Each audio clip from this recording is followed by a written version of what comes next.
Today, water plus heat equals steam, and Amazon forgot this. This is CheckPoint.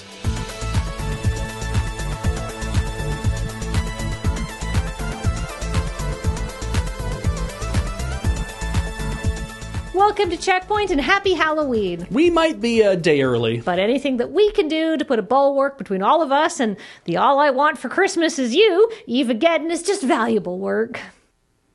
Peter Molyneux is a name we have not dared speak aloud on this show for years, lest he shamble back out of whatever crowd-funded development hole he had most recently enclosed himself within. But after he staggered into the light of day at last year's Gamescom opening night, he's now fully back on the press tour for his new game, Masters of Albion.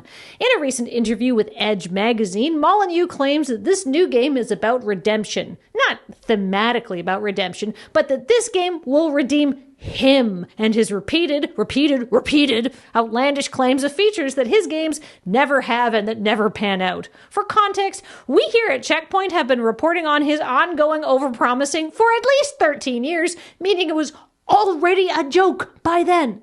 In this interview, Molyneux seems willing to hold his L, saying, "I think that line in Fable, for every choice a consequence, wasn't delivered on well enough. I think the possession mechanic that we have in Dungeon Keeper wasn't delivered on enough. The open world freedom that we had in Black and White, I think it was good at the start, but it didn't deliver enough at the end." This all sounds like a startlingly aware attempt at a mea culpa, but he falters by continuing, and Masters of Albion is an opportunity to mix all those together. He's literally saying every one of those things that I overpromised on and underdelivered before, this time they're all in here. Molyneux does have one moment of clarity in the interview, though, where he refers to his bizarre spectacle, Curiosity, What's Inside the Cube, and its supposedly tantalizing innermost prize by saying, "I admit now that I did overpromise on things, and I said things that I shouldn't have said about Curiosity, but I only ever did it because I thought it was the right thing to do at the time." Yes, Peter, we've been telling you that for over a decade, that is your exact problem. In the wake of the many thousands of layoffs taking place at Amazon, former Amazon VP of Prime Gaming Ethan Evans wrote a LinkedIn post to share some thoughts on his time in his role. Specifically, Evans discussed Amazon's 3 failed attempts to disrupt Steam, saying that despite being 250 times bigger and trying everything, Goliath nevertheless lost. Evans then says he's going to explain why they failed. Spoiler, he does not explain why they failed. He says that they underestimated what made consumers use Steam. The most clarity he offers is that Amazon couldn't build something dramatically better than Steam, possibly because they didn't understand why people use it. Steam is far from perfect. Years ago, Cameron bought the Imperial Edition of Warhammer 40,000 Darktide. It comes with the game's soundtrack, but to this day, he cannot find how to download that soundtrack on Steam. The soundtrack isn't in the soundtrack filter. When he goes to the Imperial Edition's store page, it tells him only that he already owns it. Could your platform tell Cameron where his Darktide OST is, former VP Ethan Evans? Also, if you're 250 times bigger than your opponent, shouldn't people notice when you step into the ring with them? I feel that the deployment of that level of resources should be perceptible. Where did it all go? Did you eat it? Don't they make business students read The Art of War? In case you're unfamiliar, one of the work's central points, one of its theses, its applicable aphorisms, is that you need to understand both yourself and your opponent in order to win in any conflict.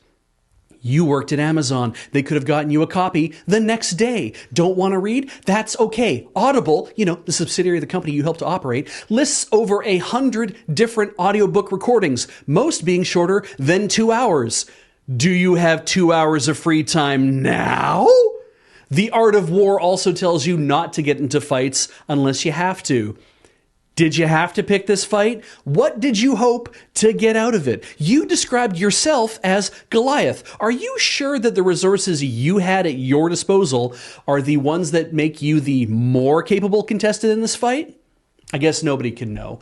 You might not know why people like Steam the platform. So let's step back and ask ourselves, If we can figure out simpler forms of steam, such as gaseous water, the form most of us think of when we say steam. This so-called wet steam is composed of a visible mist of liquid water droplets suspended in air alongside invisible hot water vapor. Water is a molecule consisting of two hydrogen atoms, each singly bonded to a central oxygen atom in a bent form with an interior bond angle of 104.5 degrees, and is critical to the existence of life as we know it for a few interesting reasons that are beyond the scope of this shitpost. Returning to the topic conversation, at standard pressure, water is a gas above temperatures of 373 Kelvin. Due to the dramatic expansion in volume that water undergoes during its phase shift from liquid to gas, steam is useful in ways Amazon VPs are not because it can do capital W work. Since your former employer wants to operate nuclear reactors, steam is probably something you want to brush up on.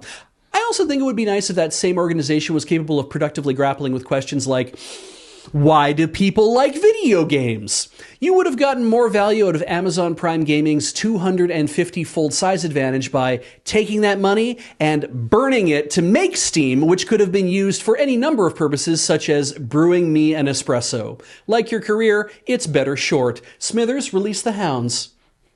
Valve deployed a small update to Counter-Strike 2 last week containing map tweaks, performance optimizations, and an absolute bombshell that wiped $2 billion out of the Counter-Strike skins currency market.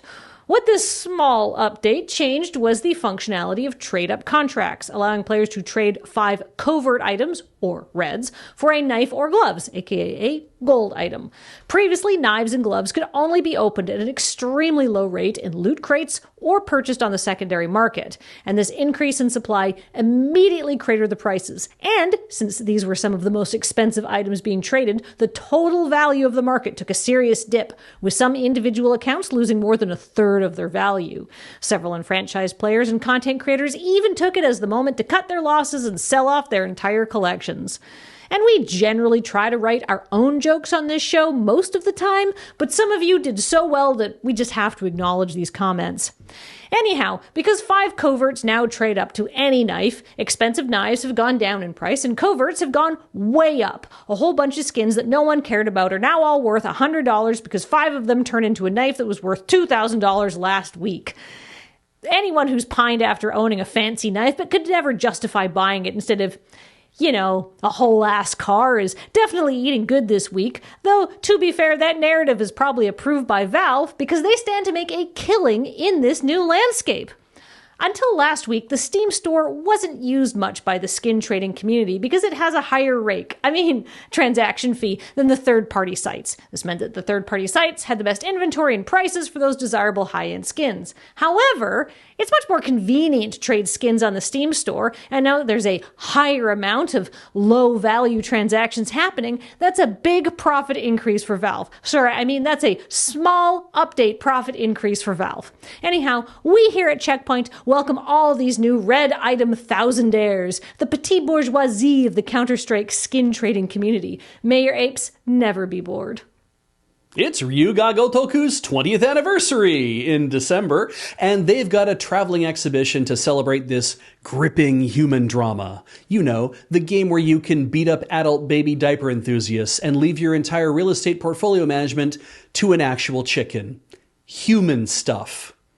They're calling it the 4 Ceremonies of Life to commemorate the 4 symbolic rituals within life's drama, presumably birth, death, extra cheese, and Majima everywhere. Sorry, marriage. Marriage is in there somewhere, and Like a Dragon wants to give you the chance to marry one of 11 characters from the series, male or female. Not in the game, though.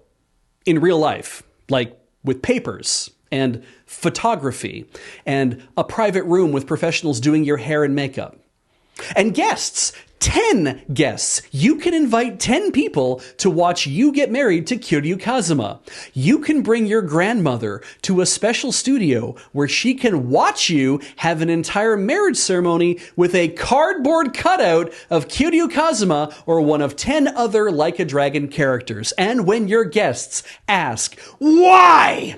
You can tell them that you're one of the lucky 15 people who were chosen among the applicants. That's right. This is a lottery. And by by that I mean it's something you win, not the short story by Shirley Jackson.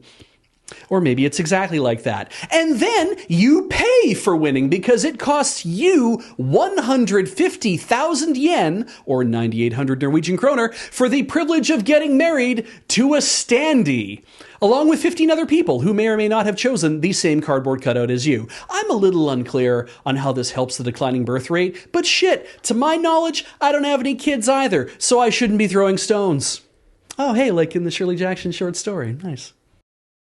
Long dormant group chats fired to life this morning as Nintendo very casually announced that Animal Crossing New Horizons is getting a free 3.0 update that's coming out in January 2026, 6 years after the release of the game and 5 years after the 2.0 update came out, which they said would be the last update.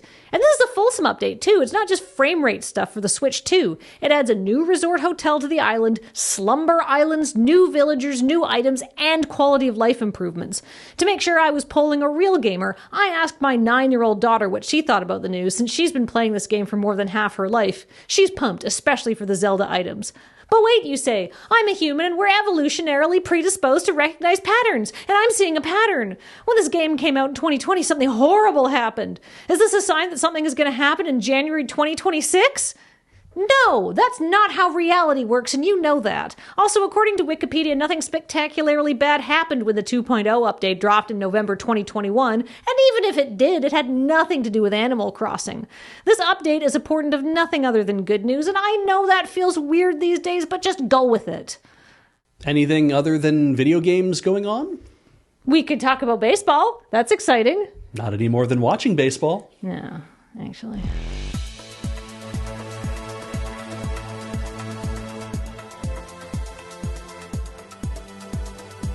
Coming up, a major outage shut down Microsoft services, including Xbox and Minecraft. This would have been a full story, but Nelson relies on Minecraft for childcare. I mean, it's not a full story because, Nelson's children weren't appropriately distracted. Exactly. Yeah, he didn't have enough time to write a full coming up or a full story or... Anyway, it's fine. Also, he did write the Counter-Strike story, though. Yes, and Cameron wrote the Steam story. The takedown of Amazon trying to replicate Steam. I wrote the Yakuza story, the Like a Dragon, the Ryuga Gotoku story.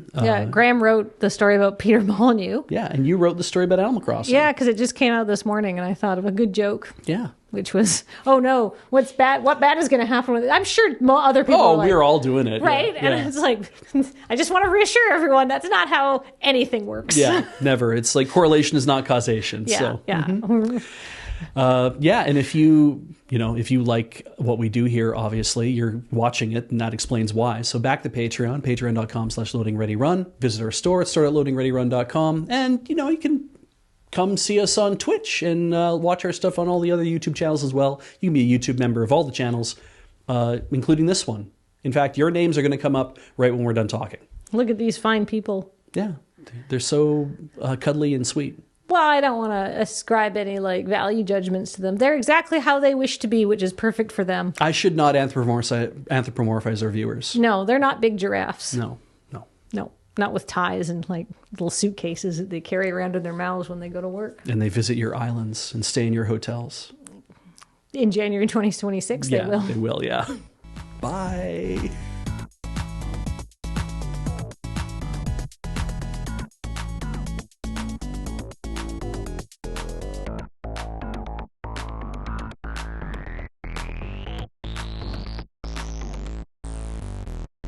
That is your exact problem.